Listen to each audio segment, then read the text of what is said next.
আচ্ছা দেখো, I hope এখন সবকিছু ঠিকঠাক আছে।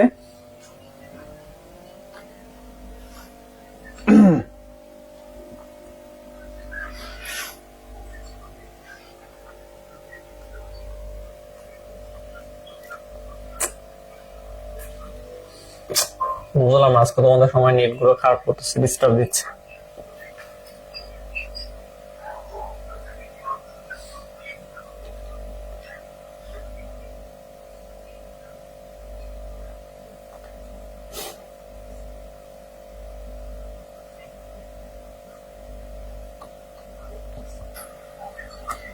আচ্ছা দেখো, আমরা হচ্ছে ডিজাইনের একটা ম্যাথ করতেছিলাম, এইটাতে ছিলাম।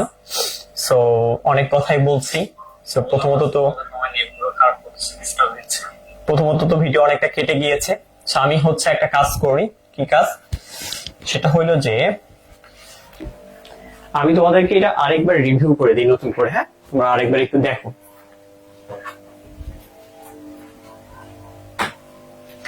তো আমি হচ্ছে একদম নতুন করে একটু রিভিউ করে দিই।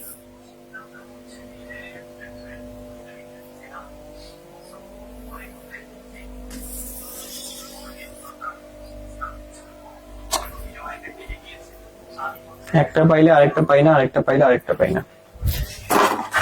কলম দিয়েছে, আমার কাজ চালাইনি। দেখো, আমরা এই ধরনের অঙ্কগুলো শিওর কমন পাবো পরীক্ষাতে। সপ্তম অধ্যায় থেকে 3 ধরনের প্রশ্ন আসতে পারে। একটা হচ্ছে আকার, লোহার পরিমাণ, বিম ডিজাইন। এটা আমরা একটু আগে তোমাদেরকে বলা হইলো এবং বলছি আমরা, ঠিক আছে? তো এই 3 ধরনের প্রশ্ন আমরা সপ্তম অধ্যায় থেকে দেখবো, এর বাইরে কোনো প্রশ্নই আসবে না। তাহলে তার মধ্যে থেকে সবচেয়ে বেশি যে ইম্পর্টেন্ট সেটা হলো আকার এবং লোহার পরিমাণ। এটা খুবই স্টার্ট, এটা মনে করো যে আসছে পরীক্ষাতে। তো এখন লোহার পরিমাণ পর্যন্ত আমাদেরকে বের করা শিখতে হবে। তাহলে এখানে তোমাদেরকে আরো কতগুলো বিষয় শেখানো হয়েছিল, যে একটা বিম দেখতে ঠিক এরকম টাইপের।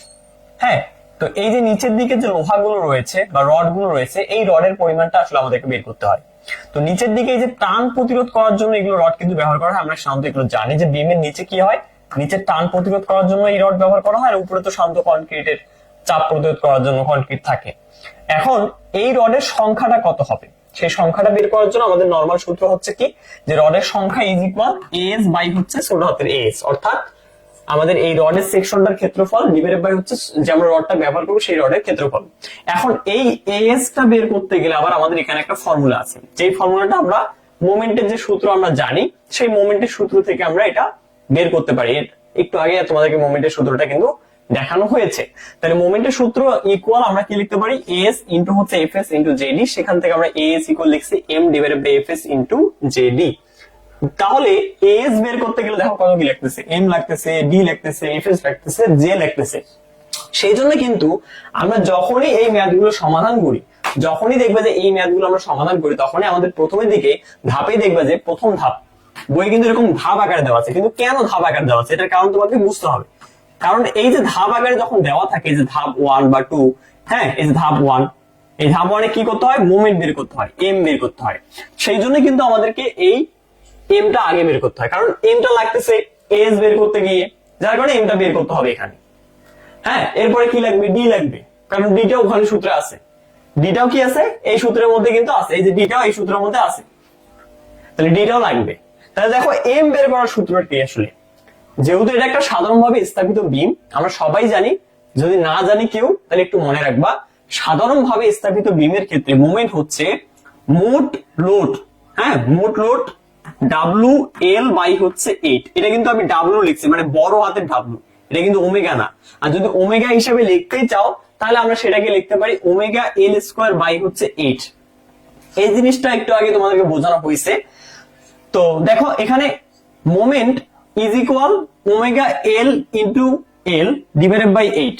এটার মানে কি, এটার মানে হচ্ছে দেখো, যে আমরা যদি একটা সাধারণভাবে স্থাপিত বিমের কথা চিন্তা করি, যেখানে সমভাবে লোড আছে, সেই লোডের মোট পরিমাণটা মোট পরিমাণটা দেখো, এখানে 1800 লোড কি আছে, 6 মিটার বিমের মধ্যে আছে, তার মানে প্রতি মিটারে 1800 কেজি লোডটা আরোপিত হচ্ছে। তাহলে মোট 6 মিটারে কত লোড আরোপিত হবে, খুব সহজ, 6 গুণন 1800, 6 গুণন কত 1800, সেটাই মূলত এখানে দেখানো হয়েছে যে ওমেগা ইন্টু এল, মানে যে লোডটা আরোপিত হচ্ছে সেটার সাথে যদি আমি এল গুণ করি তাহলে আমি মোট লোডটা পাবো। যেই ওমেগা ইন্টু এলটাকে আমরা বলে থাকি ডাব্লু বা মোট লোড, যার জন্য আমরা এখানে ডিরেক্ট দেখো যদি এইটাকে আমরা ডাব্লু বলতে পারি, তাহলে এখানে যদি আমি এই ওমেগা এল স্কোয়ারটাকে ভাঙাই, ওমেগা এল ইন্টু এল যদি দেই তাহলে আবার ওই ওমেগা এল স্কোয়ার হবে। সেটাকে ভাঙিয়ে আমি কি লিখলাম, ওমেগা এল যেটাকে আমরা ডাব্লু বলতে পারি ইন্টু এল ডিভাইডেড বাই 8, সেখান থেকে মূলত এই সূত্রটা এসেছে। এবার আসো আমরা এখান থেকে বের করবো হচ্ছে মোট ডাব্লু এর মানটা, তারপরে এল এর মানটা, কারণ এই সূত্র তো লাগবে, তাই না? তো আমরা দেখো এখানে যদি প্রথমেই ডাব্লু এর মানটা বের করার চেষ্টা করি, বা এল এর মানটাই যদি আমি লিখি, এল আমরা কত জানি 6 মিটার, মানে হচ্ছে 600 সেন্টিমিটার হচ্ছে আমাদের এল এর মান। এই যে এখানে দেওয়া আছে কত, 6 মিটার হচ্ছে আমাদের বিমের দৈর্ঘ্য।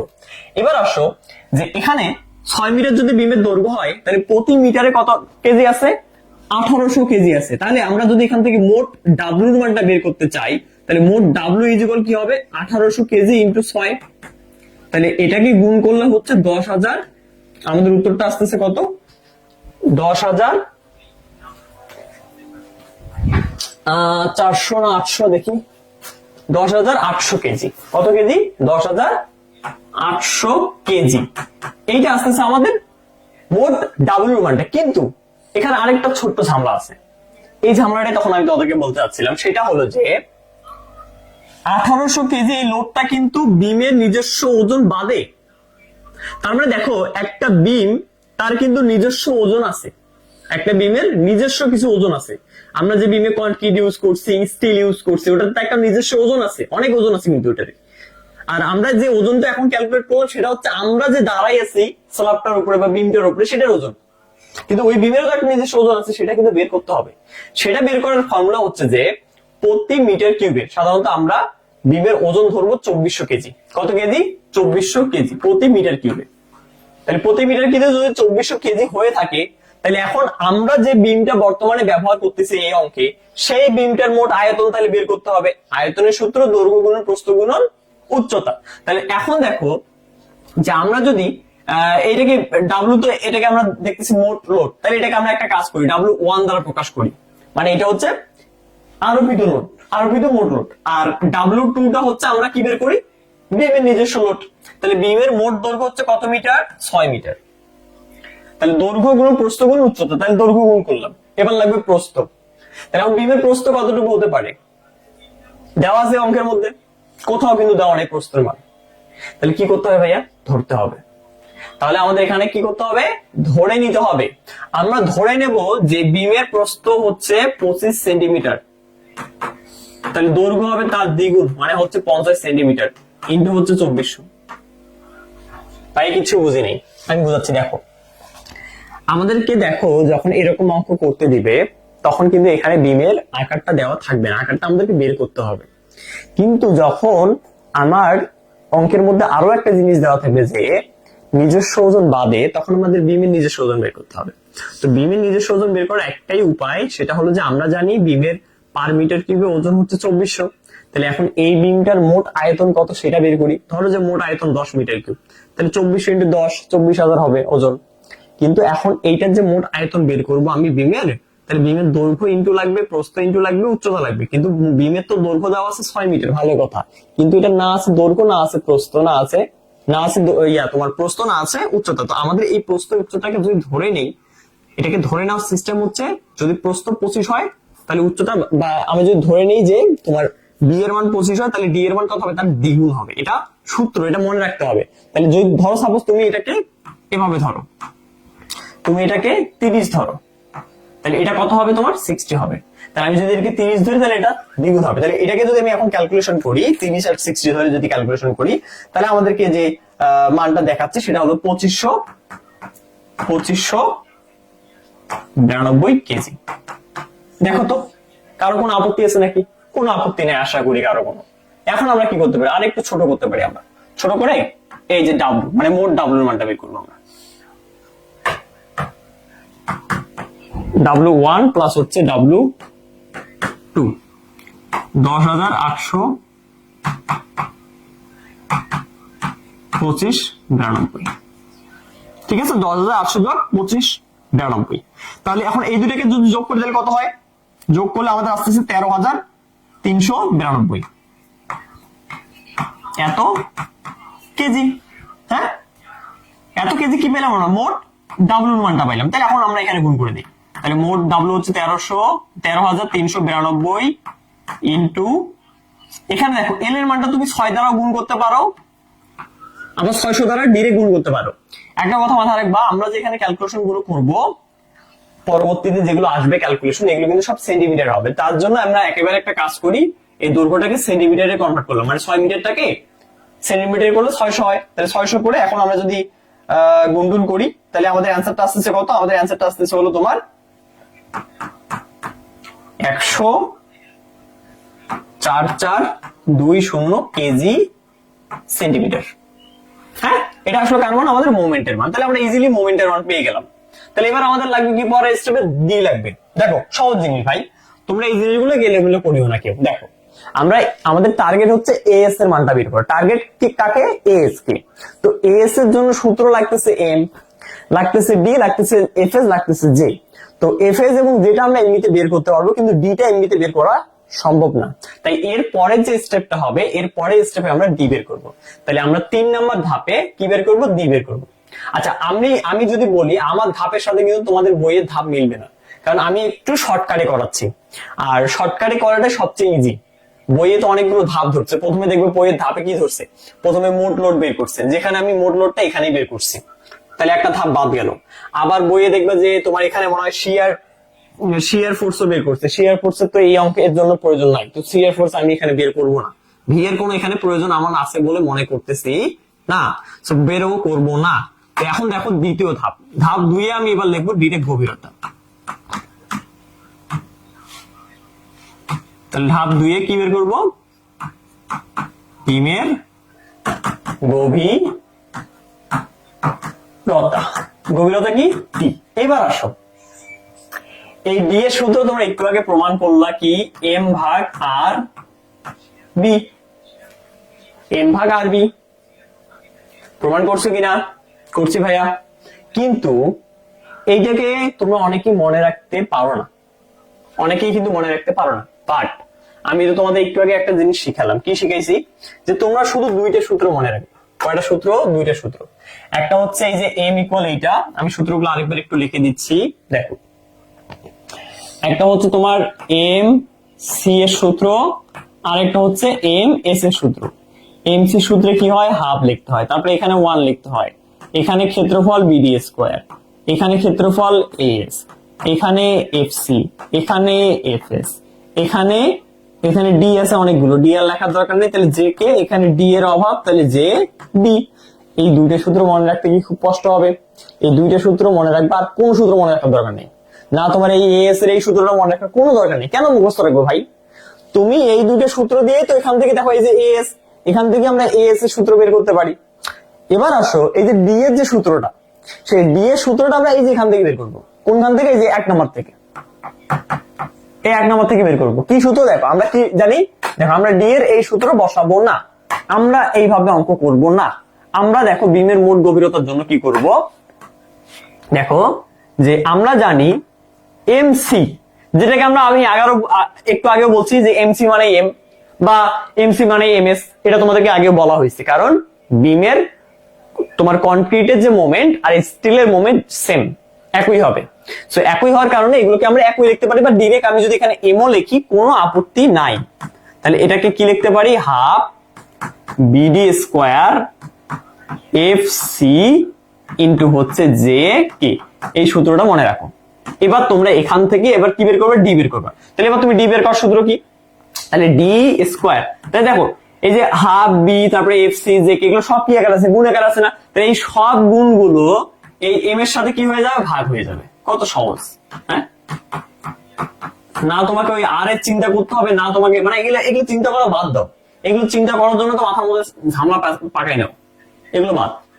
আর এই যে স্কোয়ারটা আছে না, দুঃখিত, স্কোয়ারটাকে পরে রুট করে দিই। স্কোয়ারটাকে আছে না, আমরা কি করবো এখন, রুট করে দেবো, হয়ে গেল। তাহলে আমরা এখান থেকে ডি বের করবো। এখন সবচেয়ে কঠিন সূত্র মনে হতে পারে এইটা, বাট তুমি একটু চিন্তা করো, এটাই সহজ সূত্র। তোমাকে মনে রাখতে হবে কি, তোমাকে মনে রাখতে হবে এইটা, আর তো কিছু মনে রাখতে হবে না। আমি কি বোঝাতে খুব কঠিন করে বোঝালাম? আমি কঠিন করে বুঝাচ্ছি না, আমি সহজ ভাষায় বুঝাচ্ছি যে তুমি এতগুলো সূত্র মুখস্থ রাখিও না, কারণ অনেক অঙ্কে তোমার এই সূত্রটাই লাগবে। তখন তুমি কি করবা, যে ভাই এত বড় সূত্র, এটা তো কখনোই মুখস্থ রাখিনি। জিনিসগুলো একই, জাস্ট সূত্রগুলো এরকম করে ঘুরাচ্ছে তোমাকে। এবার আসো দেখো কি কি লাগতেছে। প্রথমে এম লাগতেছে, দেখো তাহলে এম এর মানটা কি আমরা বের করলাম না? আমরা এম এর মানটা কি বের করলাম না? কত জানি বের করলাম, 144 দুইটা শূন্য, 144 দুইটা শূন্য। এবার আসো আর কি বের করলাম, আর কিছু বের করিনি, তবে বি এর মানটা। আচ্ছা বি এর মানটা কি, এই যে এখানে বি লাগতেছে না, বি এর মানটা আমরা ধরে নিলাম না কত, 30 সেন্টিমিটার। আর কি লাগতেছে, এফসি লাগতেছে। এফসি মানে কি, এফসি মানে তোমাদেরকে পড়ানো হলো একটু আগেই, যে এফসি মানে হচ্ছে অনুমোদনযোগ্য কনক্রিটের পীড়ন। তাহলে অনুমোদনযোগ্য পীড়ন কনক্রিটের ভাইয়া, তারপরে 45%, কত পার্সেন্ট এইভাবে মনে রাখবে, 45%। তোমাকে ওই যে 0.4 ওগুলো মনে রাখার দরকার নেই, তুমি এইভাবে মনে রাখো যে 45% কার সর্বোচ্চ যে পীড়ন আছে কনক্রিটের সেটা। কারণ সর্বোচ্চ থেকে 45% নিতে হবে, এর বেশি নেওয়া যাবে না বা কম নেওয়া যাবে না। তো আমি 45% কি নেবো, এই কোয়ান্টিটির যে সর্বোচ্চ পীড়ন সেটা নেব। তোমার যদি এই যে এফসি মনে রাখতে খুব কম সমস্যা হয়, এফ প্রাইম সি, তুমি একটা কাজ করো না, কি কাজ দেখো, তুমি এখন কি করবা, ডিরেক্ট গুণ করো। কার সাথে গুণ করবা, তোমার এই যে বইয়ের মধ্যে দেখো দেওয়া আছে, অঙ্কের মধ্যে আমি তো এখানে লিখি নাই যদিও, বা এই জায়গার মধ্যে অনেকগুলো মান বা ইনফরমেশন দেওয়া ছিল। যেমন এখানে দেওয়া আছে যে এফ এস হচ্ছে 1400 কেজি পার সেন্টিমিটার স্কোয়ার, আর এফ প্রাইম সি দেওয়া আছে হলো তোমার, আমি একটু লিখে দিই, হ্যাঁ ছোট করে লিখে দিই। এফ এস দেওয়া আছে হলো তোমার 1400 কেজি সেন্টিমিটার স্কোয়ার, আর এফ প্রাইম সি দেওয়া আছে হলো 210 কেজি পার সেন্টিমিটার স্কোয়ার। তাহলে দেখো 210, তাহলে 210 গুণ দাও। এফ প্রাইম সিটা কি, সর্বোচ্চ কনক্রিটের পীড়ন, তাহলে সেটা 45% করলে আমাদের অ্যান্সারটা দাঁড়াচ্ছে হলো তোমার 94.5। এত কেজি কি হবে, সেন্টিমিটার স্কোয়ার। এটা হচ্ছে আমাদের অনুমোদনযোগ্য মান। হ্যাঁ, এটা কি মান, আমাদের অনুমোদনযোগ্য। আচ্ছা এবার আসো আর কি লাগতেছে, দেখো তো এফসি গেল, জে কে লাগতেছে, জে এবং কে লাগতেছে। তো জে কে এর জন্য দেখো আগে কিন্তু দেখো জে এর যে সূত্রটা, তুমি যদি নরমালি জে সূত্র বসাও, জে সূত্রটা হচ্ছে যেমন দেখো 1 - k/3, এটা মনে রাখতে হবে, এটা একটু মনে রাখতে হবে। আর কে এর যে সূত্রটা, ভাই তোমাদেরকে প্রথমে প্রমাণ করাইছি, যারা প্রথমের দিকে ক্লাস করো নাই, প্রথমের দিকে আমার ক্লাসটা করে নিবা। আমার ক্লাসটা তোমরা আমাদের ইয়াতে পেয়ে যাবা, ওয়েবসাইটে পেয়ে যাবা, সমস্যা নাই। ষষ্ঠ সেমিস্টার ফ্রি কোর্সের মধ্যে পেয়ে যাবা, ওয়েবসাইটে গেলেই তোমরা ষষ্ঠ সেমিস্টারে ক্লিক করলে সিভিলের কোর্সটা পেয়ে যাবা, সেখানে পেয়ে যাবা। তো কে ইজ ইকুয়াল এই যে n divided by n plus fs divided by fc, এই সূত্রটাই বসাবো আমরা এখানে। তাহলে কি n divided by n plus k equal n divided by n plus fs fc বসাইলাম। তাহলে এখন n এর মানটাও কিন্তু আমার এখানে দেওয়া আছে 10, যদি 10 দেওয়া না থাকে তাহলে কি করতে হবে, 10 দেওয়া না থাকলে 10 ধরে নিতে হবে, যে n এর মানটা 10 ধরে, বা n এর মানটা 9 ধরে, 9 বা 10 এটা ধরে নিবা তোমরা। আর এখানে দেখো fs এর মান দেওয়া আছে না, fs এর মান কত দেওয়া আছে, 1400, একটু আগে তোমাদের দেখানো হলো যে fs এর মান 1400 অঙ্কেই দেওয়া আছে। আর fc এর মানটা আমরা বের করলাম কত, 94.5। তাহলে এখন যদি আমি এখানে ক্যালকুলেশন করি সব মিলিয়ে, তাহলে এখান থেকে আমরা k এর যে ভ্যালুটা সেটা পাচ্ছি হলো মাত্র 0.40। তাহলে 0.40 কে দ্বারা যদি আমি এটাকে ভাগ দেই, 0.40 ভাগ 3, তাহলে আমি j এর মানটাও পাচ্ছি। কত সহজ অঙ্কটা, দেখো কত ইজি অঙ্ক, কত সহজে হয়ে গেল জিনিসগুলো, দেখো কত সহজে হয়ে গেল, দেখো হ্যাঁ কত ইজিতে আমরা করে ফেললাম। তাহলে এখন আমরা কি করবো, মান বসাবো, মান বসালে আমরা ডি এর মানটা পেয়ে যাচ্ছি। ডি এর মানটা পাওয়া মানে আমাদের অঙ্ক শেষ। দেখো এম এর মানটা কত, 144 দুইটা শূন্য হাফ, বি এর মানটা 30, এফ সি এর মানটা আমরা বের করলাম কত জানি, 94.5, জে এর মানটা আমরা কত বের করলাম, 867, ইন্টু কে এর মানটা আমরা বের করলাম 0.45, 0.40, দুঃখিত 0.40। দেখো এখন আমি একটু ভাগটা যদি করে দিই তাহলে আমাদের উত্তরটা আসবে একেবারেই সুন্দরভাবে আসবে হলো 45.21। 45 কত আসবে? 21 আসবে। তোমরা একটু ক্যালকুলেটর চাপ দাও, এরকমই আসবে 45.21। তো যেটাকে আমরা ধরতে পারি কত? 45 সেন্টিমিটার, তাই না? 45.21টাকে আমরা ধরতে পারি কত? 45 আমরা ধরতে পারি।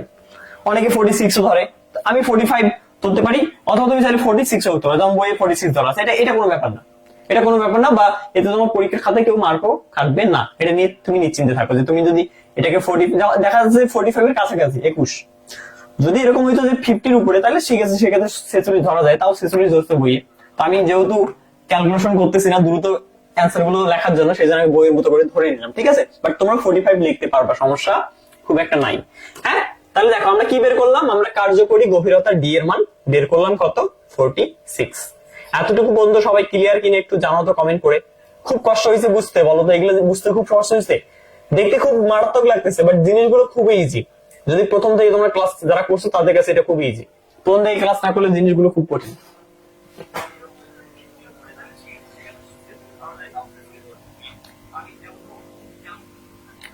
বলো বুঝছো কিনা?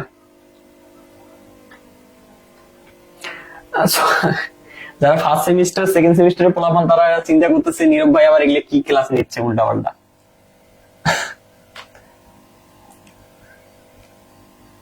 বলো বুঝছো কিনা তোমরা?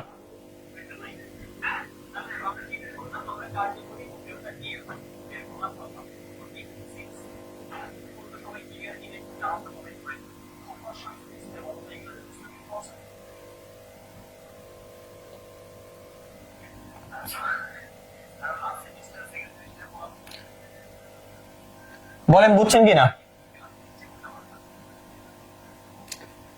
এইটা বুঝলে এখন আমরা আরেকটু গভীরের দিকে যাব। দেখো আমাদেরকে কিন্তু বলছে বিমের আকার নির্ণয় করতে। দেখো অঙ্কের মধ্যে বলছে বিমের আয়তাকার বিমের আকার নির্ণয় করো। তো আকার মানে কি? দৈর্ঘ্য গুণন প্রস্থ, বা ডি গুণন বি, ডি গুণন কি বি। তো আমরা দেখো এখানে আমি যদি একটু জিনিসটা দেখাই, যে এর পরের লাইন দেখো, আমরা এবার চিত্রটা আরেকবার একটু অঙ্কন করি। এই চিত্রটা একটু ভালোভাবে বুঝতে হবে তোমাদের সবাইকে। দেখো এই চিত্রের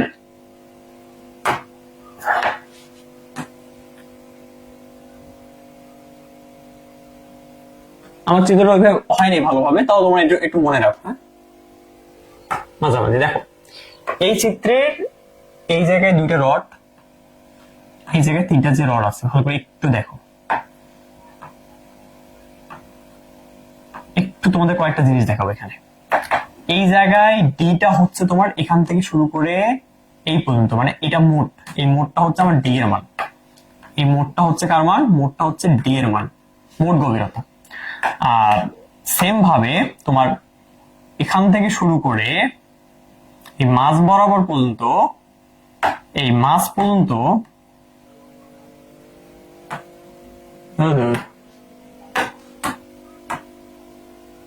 তাহলে মাছ পর্যন্ত এই অংশটা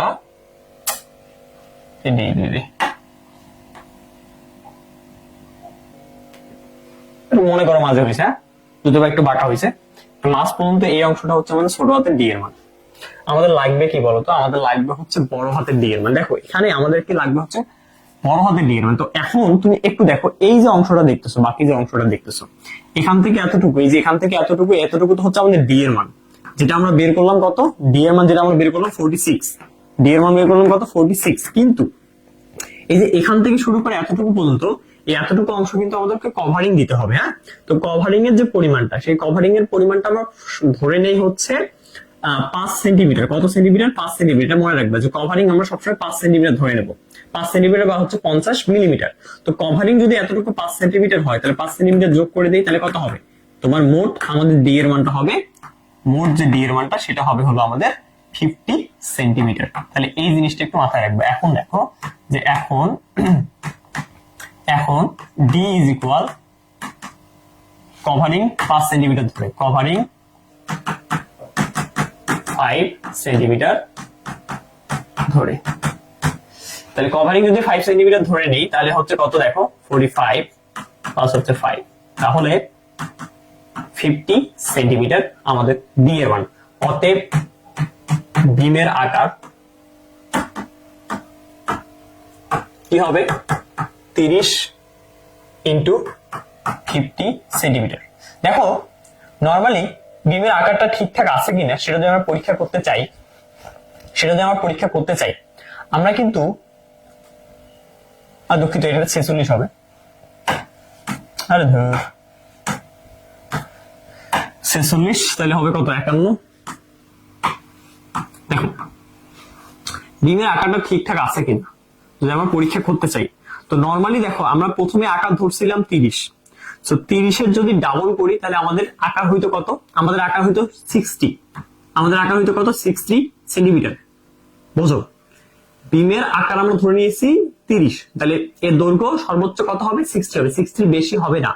তো ধরো সাপোজ এই উত্তরটা যদি এরকম হইতো যে 61 আসতো, ধরো সাপোজ ধরে নাও যে এই উত্তরটা যদি 61 আসতো, তাহলে কি আমাদের অঙ্কটা কেমন হইতো না, যে আমরা ধরলাম 30, দৈর্ঘ্য তার একটু বেশি হয়ে গেল, তো একটু সমস্যা। কিন্তু তো একটু বেশি কম বেশি হলে খুব একটা সমস্যা নাই, তবে এই জিনিসটা একটু মাথায় রাখবা যে যতটুকু তুমি দৈর্ঘ্য ধরছো, বি এর মান যতটুকু ধরছো তুমি 30, সেটা ডাবল করলে 60 হয় ডি এর মান, 60-এর যেন সর্বদাই নিচে আসে এই মানটা, তাহলে ভালো হয় অঙ্কটা আর কি।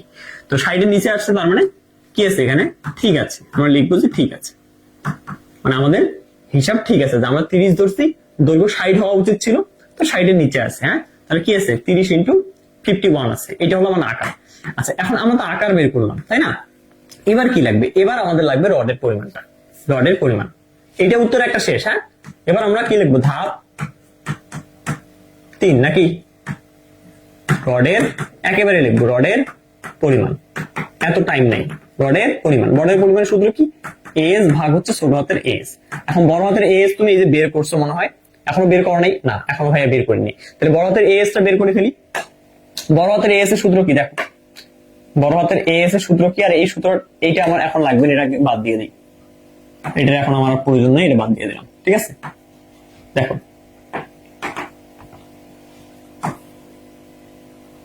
এখন দেখো যে আমরা বড় হাতের যে এস টা বের করবো সেটা সূত্র কি, সেটা সূত্র এই যে আমরা একটু আগে প্রুফ করলাম। যদি তোমার সূত্র মনে না থাকে তাহলে কি করবা, আমার মতো করে এই কাজটা করবা। এম ইকুয়াল আমরা জানি এ এস, তারপরে জানি এফ এস, তারপরে কি জানি আমরা জে ডি জানি। তাহলে এখান থেকে আমরা এ এস ইকুয়াল কি লিখতে পারি, এম বাই হচ্ছে এফ এস জে ডি। তাহলে এম এর মান হচ্ছে তোমার 100, তারপরে হচ্ছে তো কত 4400, আর এফ এস এর মানটা তো আমরা জানি কত 1400, জে এর মানটা আমরা এই যে বের করলাম, এখানে কত জানি বের করলাম 0.867, আর ডি এর মানটা আমরা তো এই যে পাইলামই কত 51 হয়ে গেল। এখন ক্যালকুলেটরে চাপ দাও, তাহলে আমরা বের পাচ্ছি কত, টার্ন রডের পরিমাণ কত পাচ্ছি আমরা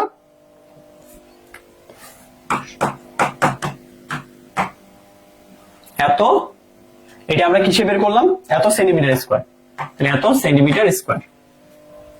এবার আসো যদি আমরা এখানে এটা বসাই তাহলে এখন লাগবে কি ছোট হাতের এর মান, তাহলে ছোট হাতের এর মানটা আমরা কত ধরবো, আর একটু ছোট করে এটাকে দেখো, ছোট হাতের এর মানটা দেখো 25 মিলিমিটার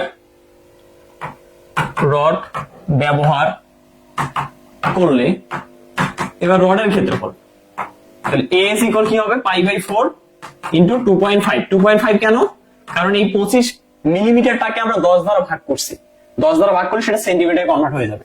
তাহলে এটার উত্তর আসতেছে হলো আমার কত 4.91 সেন্টিমিটার স্কয়ার, 4.91 সেন্টিমিটার স্কয়ার। তাহলে মান বসাই দাও এখন 4.91 সেন্টিমিটার স্কয়ার ভাগ করলে আমাদের উত্তরটা আসছে 3.66, যেটাকে আমরা লিখতে পারি কত 4। তারপর আমাদের রডের সংখ্যা কয়টি 4টি, অতএব রডের সংখ্যা কয়টি 4টি, এই হচ্ছে আমাদের উত্তর বা অ্যান্সার। তাহলে দেখো বইয়ে কিন্তু ধাপ দেওয়া আছে 5টা, বাট আমরা 3টে ধাপে করলাম কেন, কারণ আমরা এখানে অনেক কিছু বাদ দিয়েছি। তোমরা চাইলে ওইভাবে 5টা ধাপও লিখতে পারো, এইভাবে 3টে ধাপও লিখতে পারো। এবার আসলে লাস্টে আমাদের চিত্র অঙ্কন করতে হবে, অবশ্যই সেই চিত্রটা আমাদের নিতে হবে। দেখো চিত্রটা কি আমি দেখে দিচ্ছি, এইভাবে অঙ্কন করো তোমরা। প্রথমে এই যে নিলা তারপর আরেকটা অঙ্কন করবা,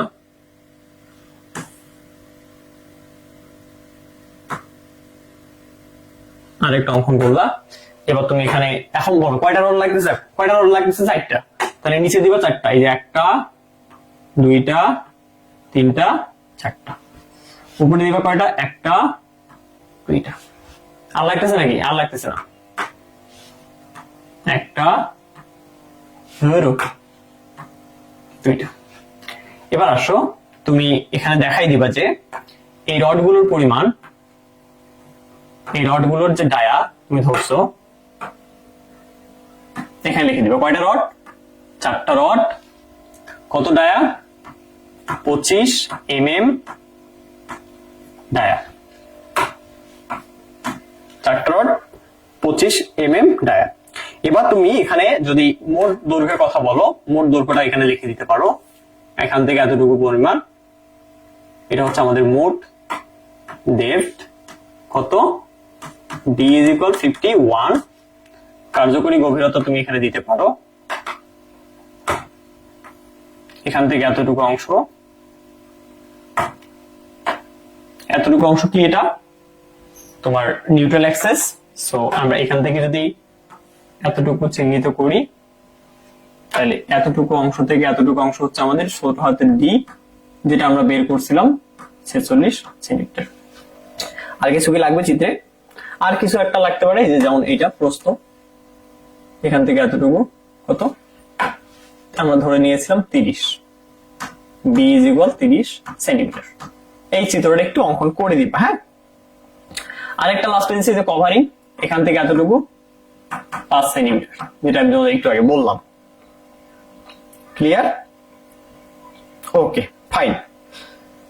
তাহলে আমাদের এখান থেকে অ্যান্সার ক্লোজ। আশা করি সবাই বুঝতে পারছেন। তো প্রথম থেকে অবশ্যই ভিডিওটা যারা দেখেনি, প্রথম থেকে দেখার ট্রাই করবেন। ইউটিউবে এর 2টা অংশ আছে, 2টা পার্ট দেখবেন, তারপরে হচ্ছে এই পার্টটা দেখা ট্রাই করবেন, তাহলে ক্লাসটা আর কি ভালো বুঝবেন। তো অনেক বড় একটা ক্লাস ছিল, যেহেতু আমরা একেবারেই 6-7 শেষ করলাম, একটু বড় ভাবে ক্লাসটা ছিল। তো আজকে ভালো থাকো সবাই, সুস্থ থাকো, দেখা হচ্ছে ইনশাআল্লাহ আবারও পরের ক্লাসে। সেটা আমি ক্লাস রুটিন অনুযায়ী তোমাদেরকে গ্রুপেই জানাই দেবো যে কবে আমরা নেক্সট ক্লাসটা নিব ইনশাআল্লাহ। ঠিক আছে? তো আজকে ভালো থাকো সবাই, দেখা হবে ইনশাআল্লাহ পরবর্তীতে। আল্লাহ হাফেজ।